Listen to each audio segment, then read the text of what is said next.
नमस्कार, आप देख रहे हैं सी न्यूज भारत। मैं हूं आपके साथ स्नेहा सिंह। वक्त हो गया है न्यूज बुलेटिन का। इस बुलेटिन में हम जानेंगे कि कहां नाली विवाद को लेकर दो पक्षों में हुई मारपीट और कहां सिडिल मशीन के द्वारा गेहूं बुआई पर प्रशिक्षण कार्यक्रम का किया गया आयोजन। ऐसी तमाम खबरों पर विस्तार से करेंगे चर्चा। तो चलिए शुरू करते हैं खबरों का सिलसिला। खबर बाराबंकी जनपद से है, जहां नाली विवाद को लेकर दो पक्षों में जमकर मारपीट हुई, जिसमें आधा दर्जन लोग घायल हो गए हैं। सीएचसी से प्राथमिक उपचार के बाद घायल थाने पहुंचे, जहां कोतवाल को सूचना दी गई। पुलिस नाली विवाद को लेकर मारपीट की जांच कर रही है, जहां थाना रामनगर के बिछलखा गांव का बताया जा रहा है। घर में घेर के यहाँ रास्ता नाली का मामला रहा है और रास्ते पर 100 नंबर का बलाइन है, तो 100 नंबर वाला कह कि रास्ता जब दे दू तो घर काट दिए, तो कहा ठीक है। उसकी बाद में है आज लोग जबरदस्ती गए काटे के, तो हम लोग के कहन कि काटो ना, फैसला हो जाए तो काटो। वही लोग चौकीदार गेल लेन और घर में घुस के मारे लग और तक गोड़ गिरा लेन नीचे और बांका मारे लग गोड़े पे बप्पा मार दिन और हम भागे कोशिश करें तो वही हमारे घर में गिरा के बरामदा में लाठी मारी कितने लोग चोटिल हो? हम 5-6 लोग और भैया पैर में चोट लग रहे थे भैया, तो पैर में चोट लगी थी। बाराबंकी से सी न्यूज संवाददाता अरशद की रिपोर्ट। हरदोई में पत्रकारों पर हो रहे अत्याचार के चलते जिलाध्यक्ष अगुवाई में मंडल उपाध्यक्ष खालिद खान ने मुख्यमंत्री को ज्ञापन एसडीएम के द्वारा भेजा, जहां बिलग्राम क्षेत्र के ग्राम पंचायत धांधा मऊ निवासी प्रधानपति विपिन यादव पुत्र अमरनाथ अवैध मिट्टी खनन कर रहा था। इसकी कवरेज करने गए पत्रकार अंकित कुमार के साथ की अभद्रता तथा जान से मारने की धमकी दी, जहां दूसरी तरफ पत्रकार डॉक्टर अवनीश द्वारा सहकारी समिति चिमना थाना लोनार के अंतर्गत कवरेज के दौरान सहकारी समिति के सचिव व दलालू महेश पुत्र जयचंद्र अचल कुमार पुत्र आसाराम निवासी चिमना थाना लोनार के द्वारा पत्रकार पर की गई अभद्रता व तमंचे से जान से मारने की धमकी दी गई, जहां सहकारी समिति पर 1200 की बोरी 1500 में बेची जा रही थी। एक ट्रॉली बोरी 1500 में बेची गई है। इसकी कवरेज के दौरान अभद्रता की गई थी। आपको बता दें कि कोतवाली पिलग्राम के अंतर्गत प्रधानपति विपिन यादव के द्वारा अभद्रता की गई, जहां गाली गलौज के संबंध में आने पर तहरीर दी गई है, लेकिन अभी तक मुकदमा दर्ज नहीं हुआ, जिसके चलते आज पत्रकार एकता संघ ने मुख्यमंत्री को ज्ञापन भेजा है। मैं चाहूँगा कि ये सब बंद करो, पत्रकारों को प्रताड़ित करना, इनके ऊपर फर्जी मुकदमे लिखना, ये सब बंद करिए, अन्यथा आने वाला समय आपको बर्दाश्त करने के योग्य नहीं होगा, ये मैं कह रहा हूँ। और ये शाहाबाद में जो हमारे अवनीश डॉक्टर पत्रकार हैं, ये डीएपी की कवरेज करने गए थे, जो कि सहकारी समिति पे चिमना गांव पड़ता है थाना लोनार के अंतर्गत।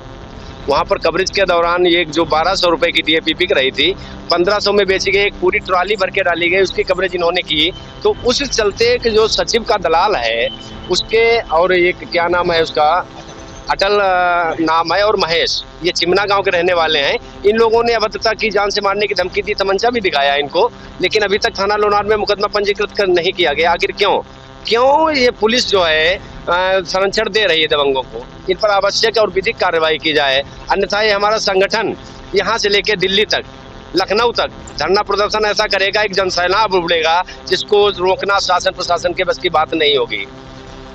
ज्ञान में एक मामला आया है, ये एक धांधा मऊ प्रधान है विपिन यादव, जो प्रधानपति है, जिनने हमारे क्या नाम आपका है, अंकित कुमार पत्रकार हैं, इनको खनन करा रहा था प्रधान। तो ये कवरेज करने गए, खनन के दौरान इनसे अभद्रता गाली गलौज की, उसके बाद में तहरीर थाने पर दी गई, अभी तक कोई कार्रवाई नहीं की गई। और जान से मारने की धमकी तो हमारे दोनों साथियों को दी गई है, जिसमें मैं मुख्यमंत्री योगी आदित्यनाथ जी को एक मैसेज देना चाहूँगा कि ये सब बंद करो, पत्रकारों को प्रताड़ित करना, इनके ऊपर फर्जी मुकदमे लिखना, ये सब बंद करिए, अन्यथा आने वाला समय आपको बर्दाश्त करने के योग्य नहीं होगा, ये मैं कह रहा हूँ। और ये शाहाबाद में जो हमारे अवनीश डॉक्टर पत्रकार हैं, ये डीएपी की कवरेज करने गए थे, जो कि सहकारी समिति पे चिमना गांव पड़ता है थाना लोनार के अंतर्गत। वहां पर कवरेज के दौरान ये जो 1200 रुपये की डीएपी बिक रही थी 1500 में बेची गई, एक पूरी ट्रॉली भर के डाली गई, उसकी कवरेज इन्होंने की।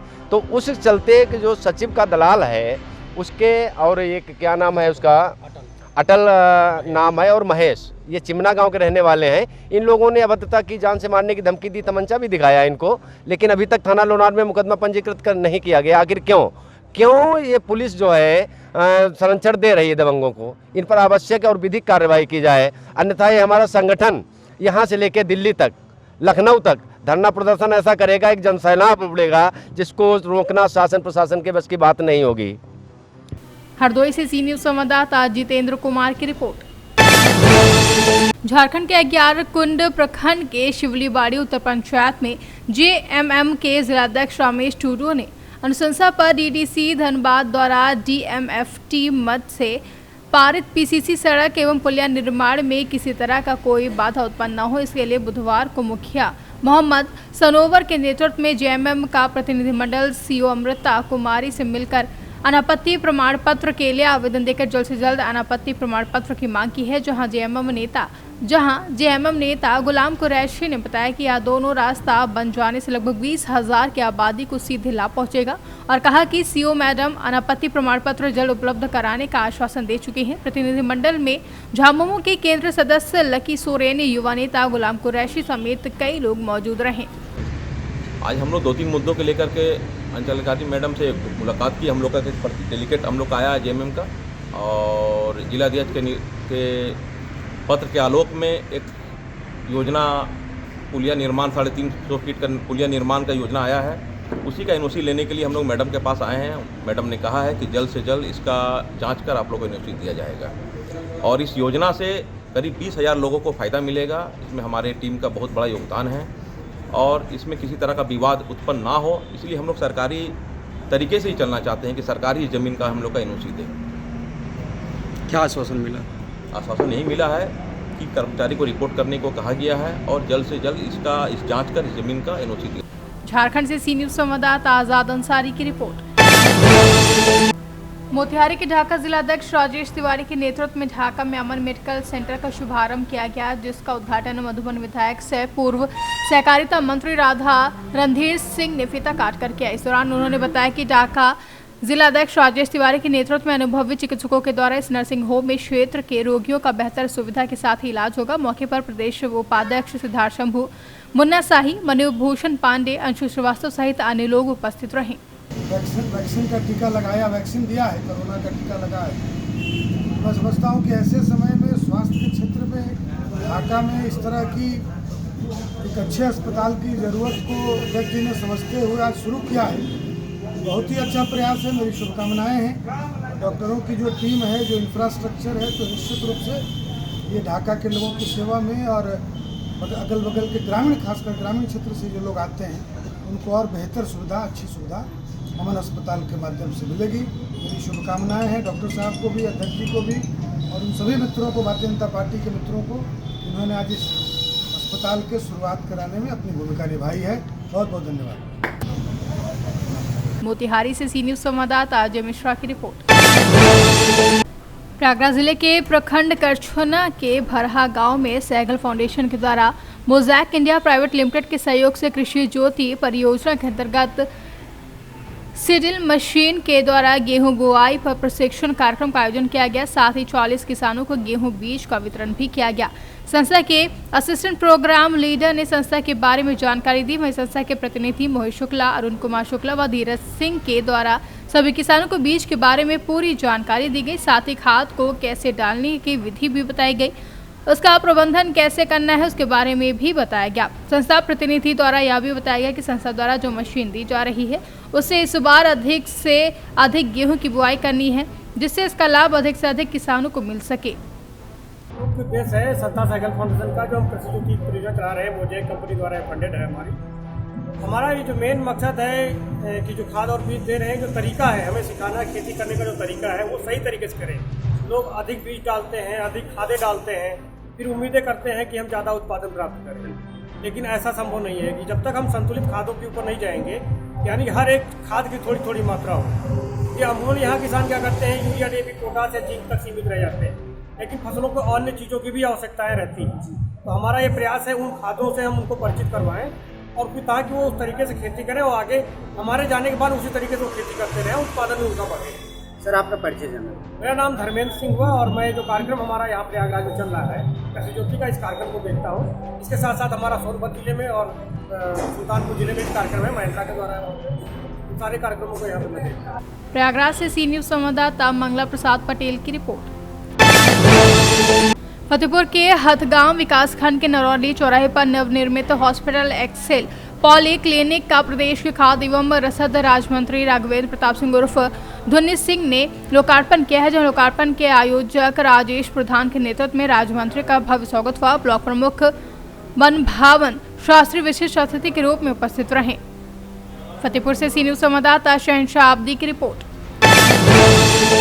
कन्नौज जनपद में कोरोना काल में कोरोना वॉरियर के रूप में कार्यरत रहे उपनी स्वर्गीय पूरन सिंह के परिजनों को कन्नौज सांसद सुब्रत पाठक ने पुलिस कार्यालय सभागार में जिला अधिकारी राकेश कुमार मिश्रा, पुलिस अधीक्षक प्रशांत वर्मा की मौजूदगी में 5 लाख रुपए का चेक सौंपा, जहां मृतक उप निरीक्षक पूरन सिंह मूल रूप से कासगंज जनपद के गुजडुंडवारा थाना क्षेत्र के पटियाली के सुदामापुरी के रहने वाले थे, जो कि कन्नौज में तैनात थे। कोरोना वायरस की आकस्मिक मृत्यु हो गई थी, जिस पर शासन द्वारा उनके आश्रितों को 5 लाख रुपए की धनराशि स्वीकृत की गई है।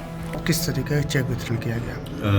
जो पिछले दिनों कोविड की दूसरी लहर के चलते और जो हमारे यहाँ के एक दरोगा जो कि ड्यूटी में तैनात थे और वो कोविड के फ्रंटलाइन वर्कर थे और उनकी उसके चलते उनका देहांत हो गया था, तो उन्हीं को शासन ने आज 50 लाख रुपए की राशि जो है उनको जारी की है और उसी के कार्यक्रम में आज यहाँ आना हुआ। कन्नौज से सी न्यूज संवाददाता प्रवीण कुमार की रिपोर्ट।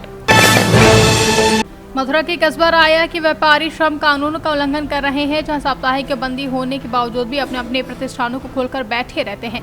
साप्ताहिक बंदी का कड़ाई से पालन कराने के लिए नगर पंचायत की ओर से सख्त कदम उठाया गया, जहां कस्बा के विभिन्न बाजारों में नगर पंचायत के अधिकारी पुलिस टीम के साथ निकले तो व्यापारियों में हड़कंप मच गया। इस बीच 2 दर्जन से अधिक दुकानदारों की चालान काटकर 1000 रुपए का जुर्माना वसूला गया है। यह दुकानदार अपनी अपनी दुकानें खोले बैठे हुए थे। हालांकि बाजार में आधी दुकानें खुली थी, वहीं बहुत से दुकानदार ऐसे भी थे जो साप्ताहिक बंदी का पालन न करते हुए अपनी अपनी दुकानें खोले बैठे थे, जिसकी शिकायत पर स्थानीय प्रशासन द्वारा कार्रवाई की गई है।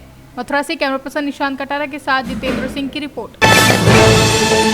मथुरा सीएमओ डॉक्टर रचना गुप्ता द्वारा आज प्राथमिक स्वास्थ्य केंद्र राय पर वैक्सीनेशन कैंप का निरीक्षण किया गया, जहां ग्रामीण क्षेत्रों में भी लगे हुए वैक्सीनेशन कैंप का निरीक्षण किया गया। मुख्य चिकित्सा अधिकारी ने वैक्सीनेशन बढ़ाने को लेकर सामाजिक संस्थाओं से उनके सहयोग के लिए अपील की है। वहीं अधीनस्थों को आवश्यक दिशा निर्देश भी दिए गए। इस बारे में जानकारी देते हुए मुख्य चिकित्सा अधिकारी ने कहा कि राया में वैक्सीनेशन बढ़ाने को लेकर विचार विमर्श किया गया है। इसके साथ ही वैक्सीनेशन कैंप का भी निरीक्षण किया गया।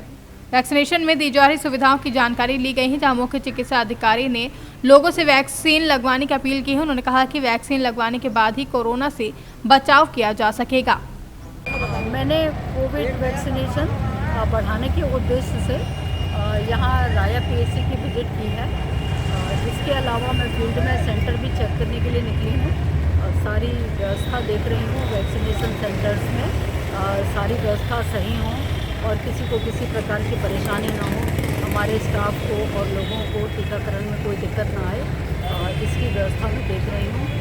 और इसी संदर्भ में मैंने यहाँ पर रक्तदाता फाउंडेशन के श्री अमित व अन्य लोगों से मुलाकात की है और मैं इनको प्रेरित कर रही हूँ कि आगे बढ़ के आएँ और जनता को 100% टीकाकरण करवाने में हमारी बाकी मदद करें। जो लोग अभी भी टीकाकरण में नहीं करा रहे हैं उनसे क्या कहना चाहेंगे आप? क्या हाँ, मैं उनको यही संदेश देना चाहूँगी कि कोविड अभी गया नहीं है। कई देशों में खासतौर से लंदन, चीन और रूस वगैरह में इस समय कोविड की विभीषिका जारी है और लोगों में अभी भी वहाँ मृत्यु दर काफ़ी अधिक है और कई जगह तो लॉकडाउन भी लगाया जा रहा है, तो ऐसी संभावना। मथुरा से कैमरा पर्सन निशांत कटारा के साथ जितेंद्र सिंह की रिपोर्ट। पन्ना जिले की सिमरिया तहसील के अंतर्गत एशिया की सबसे विशाल सीमेंट फैक्ट्रियों में से एक फैक्ट्री का निर्माण जे.के. सीमेंट कंपनी के द्वारा कराया जा रहा है। एक बार फिर किसानों में कंपनी के तानाशाह रवैया प्रति आक्रोश देखा गया, जिसको लेकर आज दोपहर गेस्ट हाउस सिमरिया में समस्त प्रभावित ग्रामों के किसानों और जनप्रतिनिधियों से जिला सहकारी केंद्रीय बैंक के पूर्व अध्यक्ष, भाजपा के कद्दावर वरिष्ठ नेता संजय नागाचय एवं भाजपा महोदय मंडल अध्यक्ष अरुण चौरसिया, सिमरिया सरपंच पुष्पराज सिंह, मंडल उपाध्यक्ष मुकेश पटेल, जगदीश रावत, त्रिभुवन लोधी, रमेश पटेल, कोनी सरपंच हरिचरण विश्वकर्मा, आदित्य द्विवेदी, पप्पू राजा आदि ने जे.के. सीमेंट फैक्ट्री प्रभावित समस्त ग्रामों के किसानों जनप्रतिनिधि से भेंट की और सीमेंट फैक्ट्री द्वारा की जा रही तानाशाही मनमानी को जाना है। से नोटिस दिए गए हैं हम लोगों को 247 के तहत। अच्छा, तो आप लोग इसके सुनवाई के लिए पवई गए थे। पवई में हम लोगों को 7 दिसंबर की पेशी दी गई थी। अतः चूंकि उन्होंने फिर से 23 नवंबर का नोटिस निकालकर किसानों को परेशान किया जा रहा है। ठीक है, धन्यवाद। और साथ में आप खड़े हैं, किस उद्देश्य से एकत्रित हुए? जैसा कि हम सब जानते हैं जी कि पवई विधानसभा अंतर्गत देवरा और सिमरिया तहसील के बोदा, कोनी, महाराजगंज, गूड़ा, भूपतपुरा आदि ग्रामों को कार्यक्षेत्र बना के जेके सीमेंट फैक्ट्री का काम यहाँ प्रारंभ हो रहा है।